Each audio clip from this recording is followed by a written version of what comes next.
Friends, વધેલી રોટલી જોઈને તમે વિચારમાં પડી જાઓ છો કે આનું શું કરવું? તો ચિંતા છોડો. તો ફ્રેન્ડ્સ, આજે આપણે બનાવીશું એકદમ ચટકદાર અને ટેસ્ટી એવો વધેલી રોટલીનો ગોટાળો. આ ગોટાળો બનાવવો એકદમ સહેલો છે ને ફટાફટ બનીને તો તૈયાર પણ થઈ જશે. અને સ્વાદ તો એવો કે ઘરના નાનાથી લઈ મોટા તો સૌ આંગળા ચાટતા રહી જશે. તો ફ્રેન્ડ્સ, ચાલો આજની નાસ્તાની રેસીપી શરૂ કરીશું. તો ફ્રેન્ડ્સ, આજનો નાસ્તો બનાવવા માટે આપણે વધેલી રોટલી લઈશું. તો અહીં બપોરની 3 રોટલી વધી હતી તે મેં લીધી છે. અહીં તમારે જેટલો નાસ્તો કરવો હોય ને એ પ્રમાણે તમારે રોટલી લેવાની છે. તો હવે ચાકાની મદદથી આપણે રોટલીને નાના ટુકડામાં કટ કરી લઈશું. અહીં તમે ચાકુ કે કાતરની મદદથી પણ કટ કરી શકો છો. તો રોટલીને આવી રીતના આપણે ઊભી કટ કરી લીધી છે. તો હવે તેના આડા ટુકડા કરી લઈશું. એટલે આપણે રોટલી છે તેને ચોરસ ટુકડામાં કટ કરીશું. તો ફ્રેન્ડ્સ, તમે જોશો કે રોટલીને આપણે આવી રીતના ચોરસ ટુકડામાં કટ કરી લીધી છે.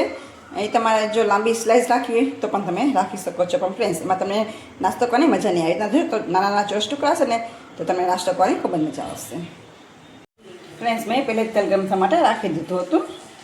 તો આપણે તેમાં રોટલી એડ કરી દઈશું.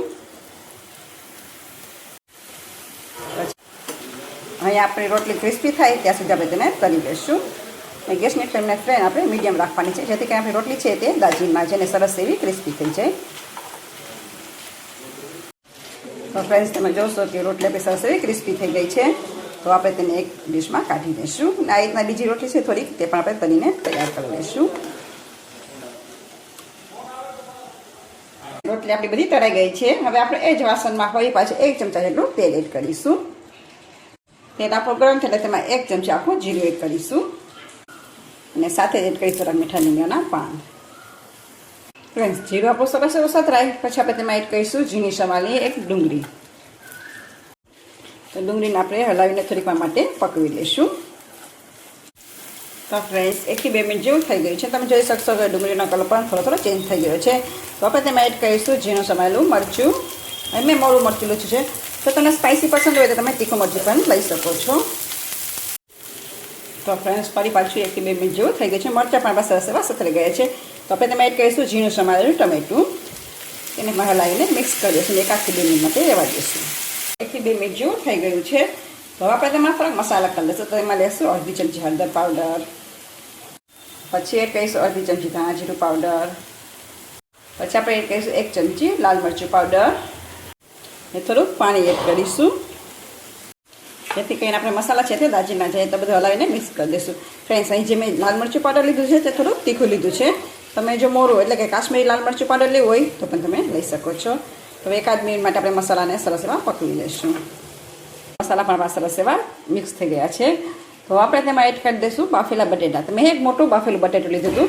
તેને આવી રીતના હાથની મદદથી જ ક્રશ કરી લીધું છે. આપણે તેને સાવ ઝીણું એવું ક્રશ નથી કરવાનું, આવી રીતના અધકચરું રાખવાનું છે. તો આપણે હલાવીને તેને પહેલાં મિક્સ કરી દઈશું. ફ્રેન્ડ્સ, આજનો આપણો નાસ્તો જે બનાવીને તૈયાર કરીશું ને તે એક અલગ રીતથી જ બનાવીશું. તમે ક્યારેય વિચાર્યું પણ નહીં હોય કે આ રીતના આપણે નાસ્તો બનાવી શકીએ છીએ. કેમ કે તમારા ઘરમાં તો રોટલી વધતી જ હોય છે, પણ તમને એમ થતો હશે કે તેમાંથી શું બનાવું. તો આજનો નાસ્તો જે બનીને તૈયાર થશે ને પછી તો તમે આ જ નાસ્તો બનાવીને બધાને ખવડાવશો. નાસ્તામાં આપણે હજી વસ્તુ એવી એડ કરીશું ને કે જેથી કરીને આપણો નાસ્તો એકદમ ચટાકેદાર બનીને તૈયાર થશે. તો ફ્રેન્ડ્સ, આપ મારો વિડીયો સ્કીપ ના કરતા. જો તમે સ્કીપ કરશો ને તો તમને ખ્યાલ નહીં આવે કે આમાં આપણે હજી એવી રીતે શું એડ કરીશું જેથી કરીને આપણો નાસ્તો એકદમ સ્પાઇસી પણ થશે અને ચટાકેદાર પણ થશે. તો બધું તમે જોશો કે સરસ એવું મિક્સ થઈ ગયું છે. તો આપણે તેમાં એડ કરીશું સ્વાદ પ્રમાણે નમક. નમક તમે તમારા સ્વાદ અનુસાર વધુ ઓછું કરી શકો છો. અને સાથે જ આપણે એડ કરીશું અડધા ગ્લાસ જેટલું પાણી. તો આને આપણે હલાવીને પહેલાં સરસ એવું મિક્સ કરી દઈશું. પછી આપણે આ જે નાસ્તો બનાવીશું ને તેને થોડીક વાર માટે ઉકળવા દઈશું. તો ફ્રેન્ડ્સ, હવે ઢાંકીને 1 થી 2 મિનિટ માટે રહેવા દઈશું અને ગેસની ફ્લેમને આપણે હવે મીડિયમ કરી દઈશું. તો ફ્રેન્ડ્સ, 2 મિનિટ જેવું થઈ ગયું છે. તમે જોઈ શકશો કે આપણો નાસ્તો પણ સરસ એવો ઉકળી ગયો છે. તો ઉપરથી આપણે લીલા ધાણા એડ કરી દઈશું અને ગેસની ફ્લેમને બંધ કરી દઈશું. તો ફ્રેન્ડ્સ, હવે આપણે નાસ્તાને સર્વ કરી લઈશું. તો આપણે તેમાં રોટલી એડ કરી દઈશું. ફ્રેન્ડ્સ, અહીં આપણે એક સાથે બધી રોટલી એડ નથી કરવાની, એટલે આપણે થોડીક જ એડ કરીશું. એડ કરી દઈએ પછી આપણે જે ગરમા ગરમ બટેટાનું શાક બનાવ્યું હતું તે એડ કરી દઈશું. અહીં તમારે તે ગરમા ગરમ જ એડ કરવાનું છે, કેમ કે આ નાસ્તો છે તે ગરમા ગરમ ખાવાની ખૂબ જ મજા આવશે. ફરી પાછું પર રોટલી છે તેને આપણે બંને હાથની મદદથી ક્રશ કરી દઈશું. આ રીતે ભૂકો કરી દઈશું. ફરી પાછું થોડું બટેટાનું શાક એડ કરી દઈશું.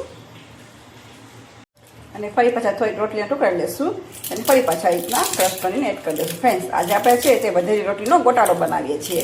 તો આપણે જે સામગ્રી બધી એડ કરીશું ને તે રીતના ગોટાળાની જેમ બધું મિક્સમાં જ કરીશું. એડ કરી દઈશું મિક્સ જવાનું. ફ્રેન્ડ્સ, અહીં ઓપ્શનલ છે, જો તમારી પાસે હોય તો તમારે એડ કરવું, બાકી તમે તેને સ્કીપ પણ કરી શકો છો. હવે ફ્રેન્ડ્સ, આપણા નાસ્તાનો સ્વાદ ચટપટો આવે તો તેના માટે આપણે ગોળ આંબલીની ચટણી એડ કરી દઈશું. અહીં જો તમારી પાસે ના હોય ને તો તેની જગ્યાએ તમે ટમેટા કેચઅપ પણ લઈ શકો છો, અથવા ખજૂર આંબલીની ચટણી આવે એ પણ તમે લઈ શકો છો. પછી આપણે સ્પાઇસી સ્વાદ માટે તેમાં એડ કરીશું લીલી ચટણી, જે આપણે એકદમ સ્પાઇસી બનાવીને તૈયાર કરી હતી. આ તમે મારા અગાઉના વિડીયોમાં જોઈ શકો છો. પછી ફ્રેન્ડ્સ, ઉપરથી મીઠું દહીં એડ કરી દઈશું. છે ને ફ્રેન્ડ્સ, આ ડીશ બનીને તૈયાર થશે ને તો આ નાસ્તો તમે ઘરે બનાવવાનો જ પસંદ કરશો. લારી પર ચાટ ને બધું મળે છે તેને તો ભૂલી જશો. અને દહીં ને બધી ચટણી એડ થઈ ગયા બાદ આપણે ઉપરથી થોડાક ટમેટા એડ કરી દઈશું, સાથે થોડાક કેપ્સિકમ એડ કરીશ. આ ઓપ્શનલ છે, જો તમારા બાળકોને પસંદ ના હોય તો તમે તેને સ્કીપ પણ કરી શકો છો. અને ફ્રેન્ડ્સ, હવે આપણે તેમાં એડ કરીશું ડુંગળી. જો તમે ડુંગળી ના ખાતા હોય તો તમે સ્કીપ પણ કરી શકો છો. એ વગર પણ આ ગોટાળો બની શકે છે અને ખાવામાં પણ સ્વાદિષ્ટ બનશે. અને ઉપરથી થોડીક સેવ એડ કરી દેશો. અહીં તમે કોઈ પણ સેવ લઈ શકો છો. અને ફ્રેન્ડ્સ, સેવ તો બધાના ઘરમાં હોય જ છે ને, ના હોય કરિયાણાની દુકાનમાં તમે આસાનીથી મળી રહેશે. અને તમને એમ થતો છે કે અમારે સેવ નથી અને નથી એડ કરવી તો પણ તમે એમને ખાઈ શકો છો. અને ફ્રેન્ડ્સ, છેલ્લે ઉપરથી લીલા ધાણા એડ કરી દઈશું. અને ફ્રેન્ડ્સ, છેલ્લે આપણે એડ કરીશું ચાટ મસાલો. ફ્રેન્ડ્સ, તૈયાર છે આપણો એકદમ ચટપટો અને સ્વાદિષ્ટ એવો વધેલી રોટલીનો ગોટાળો. હવે જો તમે સાંજે કાંઈક હળવી ફૂલકી ભૂખ લાગી હોય ને તો ફ્રેન્ડ્સ, તમે આ નાસ્તો બનાવીને તૈયાર કરી શકો છો. આ ગોટાળો જો તમે એકવાર બનાવશો ને તો ઘરના નાનાથી મોટા તો આંગળા ચાટા થઈ જશે, એટલો સરસ બનીને તૈયાર થશે. હવે જો તમારા ઘરમાં રોટલી વધી હોય ને તો એકવાર તમે આ નાસ્તાની ટ્રાય કરજો. ખૂબ જ સરસ બનશે અને ખાવામાં તો એટલો સ્વાદિષ્ટ થશે ને કે ઘરના તમને ચાય કરીને 2 રોટલી વધારે બનાવવાનું કહેશે. તો ફ્રેન્ડ્સ, તમને આજની મારી નાસ્તાની રેસીપી કેવી લાગી તે મને કોમેન્ટ બોક્સમાં જરૂરથી જણાવજો. અને આપ મારા વિડીયો કયા શહેરમાંથી જોવો છો તે પણ મને કહેજો, તો જ મને ખ્યાલ આવશે કે મારા વ્યુઅર્સ કયા શહેરમાંથી મારા વિડીયો જોવે છે. ફ્રેન્ડ્સ, તમને જો મારી રેસીપી પસંદ આવી એક લાઇક કરજો, શેર કરજો ને તો કિચનને સબસ્ક્રાઈબ કરવાનું ના ભૂલતા. તો ફ્રેન્ડ્સ, ફરી પાછા મળીશું નવા સ્વાદ સાથે, નવા વિડીયો સાથે. ત્યાં સુધી આવજો.